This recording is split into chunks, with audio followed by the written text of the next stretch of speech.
Hello everybody. I want to talk a little bit about how you can use walk-trot transitions to resensitize or to make your horse more sensitive to your leg aids. And it's a tricky sort of idea to think that if you just go walk, trot, trot, walk on a straight line, that the horse will, with a little bit more or a little bit less willingly go into, the requested gait that you're asking for or that you're inviting the horse to go into. Because when a horse has learned to be resistant or defensive to the leg, they will push into it. And on a straight line, they have a much greater chance of, succeeding to just basically say, no, I'm not doing it, right? Whereas on a curved line, a circle or a corner, you have a better chance to break the resistance of a straight line and to kind of invite gently with your inside leg, a little bit coaxing, perhaps a voice encouragement or clucking to go with it, to say to the horse, hey, how about just a little bit of this, right? And that makes it physically and psychologically, for some reason, more sort of inviting for the horse, and their likelihood to respond favorably is much greater. And so I want to show you a little bit about how I apply these kinds of concepts. And it's very simple. We're going to go into a posting trot here in a moment, and then I'm going to go around this little square that I've set up with the cones, which is approximately around a 20-meter circle. And then I'm going to go ride straight lines and corners in the posting trot, and then I'll ride a little 10-meter circle here and there, right? And in the 10-meter circle, the last few steps of a 10-meter circle, and you can see already I'm picking up the reins and he's starting to anticipate a little bit. So in the last steps of the 10-meter circle, I will sit the trot and then come to a few steps of walk when I completed the circle, and then right back into trot. And we will see how this goes once we're in a little bit better place here. He's already kind of testing me a little bit. That's okay. I'm just going to be as friendly as I can. And even in this, with this little bit of a walk break, he's already thinking, oh, this next part is going to be hard, and he's ripping on my reins, which is, something I could make a much bigger deal of, but I won't. Take my legs off, have him on a circular space here, and, if he gets into more and more of this resistance, the circle becomes smaller and smaller. This is my way of saying that I am the leader. I'm in charge. I'm in charge of speed and direction, and in the smallest increment, even on this tiny, small little circle here, I will have him move his feet and not have him, come to a complete standstill. And then while we're at it, I'm going to, good. I'm going to change directions. And this is actually a really good example here. Not one of the things that looks particularly pretty. Legs off again. I'm going to make a move until we have a little bit more of an agreeable mindset. And every time I put my leg on, I get a swoosh of the tail, and you can see. So I'm just going to go and stay with this little, and he will sooner or later probably say, oh, this is not a lot of fun either. Why don't we just break it up again and go forward, and maybe I will be a little bit more compliant, and I'll give him a chance every few steps.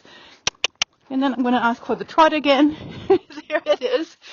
So, sometimes it takes a little moment.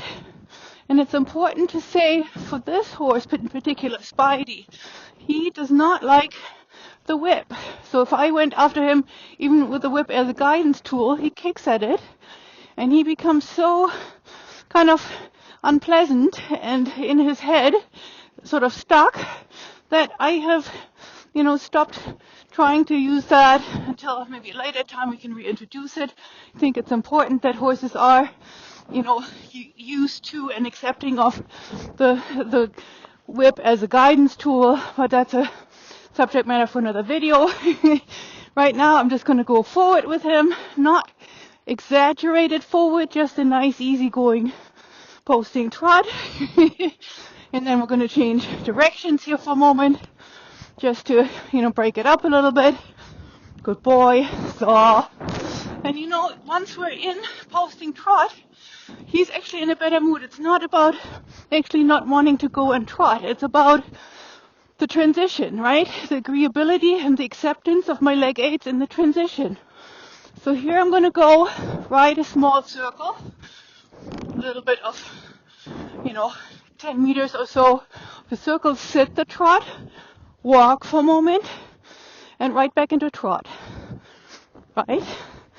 So then we're going to go back into posting trot, and then I'm going to go around for a little while so that I have more of the normal forward than the request for the circle or the walk transition. Here's my circle again, and I will go into sitting trot just before the circle is completed. So walk and cup him gently but nicely into the trot again, and that is a much easier way of saying to him, here, I'm going to even try it a little differently, a few steps of trot before I get on the circle. And he's going to say no to me again, right? No big deal. I'm going to put him into a smaller circle again and really, really bend him around my inside leg. The most important part is that some part of his body is moving and he's making a fuss with the inside, with his not wanting to respond to my inside leg. I'm just going to go until I feel that he's a little bit more accepting again of all of this. So I'm going to try again, change directions, go to the other side, take my legs off, and just stay in, movement. I'm not mad. We're just having to sort these things out. And I bet you this is not hard for him, but it's also not as fun as if, we're just going onto a nice little few steps of posting trot, which he seems to like much better. Come. I'm going to ask again. Come. Nope. All right. I'm going to do this then again for a little bit longer. No big deal. Come. So now he's trying to evade me this way. And I do use a little bit of my inside leg now. I actually make him step around his forehand, swivel around his hind leg. And until we have, and this is not even anything that you could, say this is a certain movement. It's just saying, I am your leader. As much as he would like to be the leader himself, while we're in the arena and we're doing this kind of work together, so one of us has to be saying, we're going this way and at this speed or direction. And here we go again, a little bit more. I'm going to break it up. He has to think about where his feet are going. And I don't even really care if the head is almost by my knee. And this is not terrible for the horse. It's just a, come, I'm going to try it again. Come, stop. There you go. There you go. Now we're going to go back into trot. So, good boy. So, this time we're going this way. And again, I'm going to just establish a nice, easy-going working trot. And in my head, I don't hold a grudge at all. I say, okay, this is a part of him that he had questions about. And Spidey has, he's a young, growing man. He's only 6. So he's coming into his own, and he will have these questions on an ongoing basis here and there, right? Just like he would test his herd members if he were, starting to become, somebody who's possibly a little bit higher on the totem pole. So here I'm going into a walk circle here. Just a little bit to break it up again and test. Come, can we go back into the trot? No. Okay. I'm going to give him a little bit of a break. So it may sound a little bit counterintuitive to give a horse a break when you're right in the middle of working on something and there's more and more resistance building. But I think you also have to remember that the horse's brain chemistry changes as you're working on something that they either don't understand or that they're opposed to do, right? And for whatever reason, when Spidey and I get into a little bit of a conversation and there's a repeated resistance and he knows that I'm not going to come after him in a big way, and he sort of goes, nah, if you do this, I'll do that. And then, it works for a while, and then you have to come up with a plan B. And for me, I know he's bigger and stronger than I am, so I will not, try and work this out with any kind of forcefulness.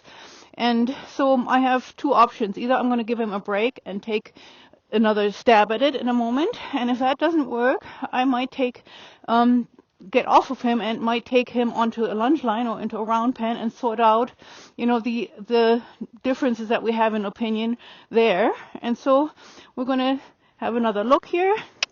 Come on, Spidey. Huzzah.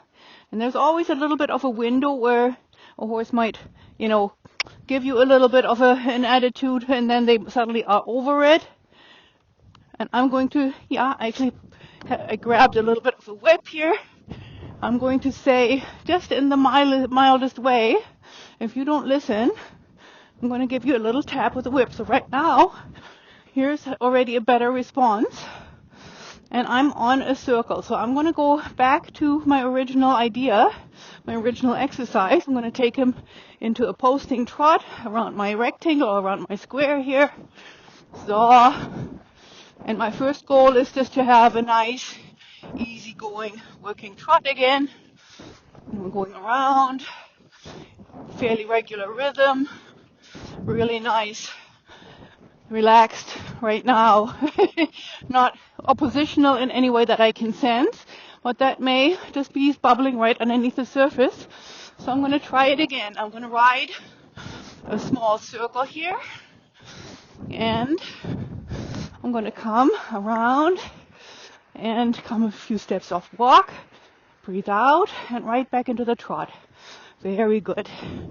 So, there we are. Now we're feeling back on track again. This is very, very nice. So I'm going to do it again. A little bit of a circle. 10 meters, give or take, just so that I'm already in the down transition and in the up transition, a little bit in a shoulder floor-like mode, And that way, like I said earlier, you don't have to fight with the straight structure of a horse that will always make you lose because it's pulling on a kitchen table and that's stuck in the mud, and you don't have a good chance with that. Breathe out and walk and right back into trot. So very nice now. I'm feeling a little bit better about everything. I think he does too. So we're going to change directions, and we're going to just do a little bit of the same stuff to the other side, hoping that we have the same idea. So we want both sides of the brain and both sides of the body to be equally, gymnasticized, but also conditioned to say that, yes, walk, and a few steps of trot again. Yeah, there's a tiny little bit of a reaction again. That's okay. I don't mind the occasional question. I just don't like a ongoing standoff, right? So we're going to go again onto a circle here one more time. A little bit of inside shoulder back, inside leg drives, outside leg is in a position that is supportive. Breathe out, walk, and cup him again into the next step up. So, very nice. So now I feel much better about all of this. I'm just going to do it one more time. And then we have sort of fulfilled our job for today. And when you work through something that is an issue, you're not going to, after you resolve it, you're not going to add a ton of other stuff. You're going to say, this was your lesson today. I'm going to go one more time here.